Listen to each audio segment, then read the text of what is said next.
sinasahod ko sa pagtututo ng English sa Canada. 2 months yan, 2 months, 1 million. So, kada buwan, 500,000.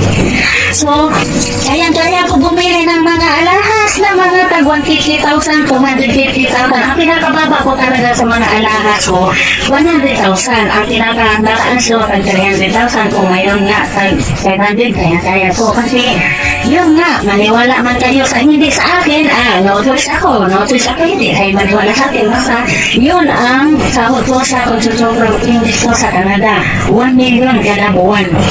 Kada 2 buwan yan. 300,000 yung kada buwan. Kaya nga bumili ako ng ganito, sanay na ako kasi mga buong katawan ko para may had-had, alikuma, bunjay, bungi.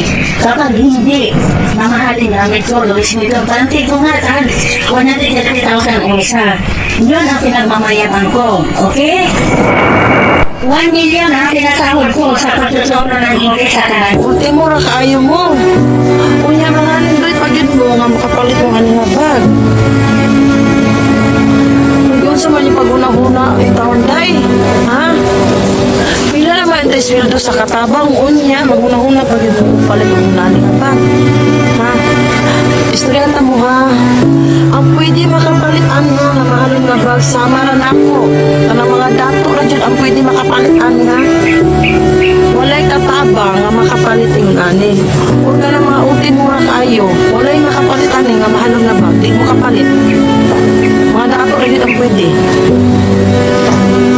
Una-unaan ninyo, pila rin ang sweldo ninyo. Unya mga andoy pagid mo nga mapalit og mahalong nga bag. Kaya dili man nga po na ninyo mutuan. Dili man ang bagay sa inyo ha.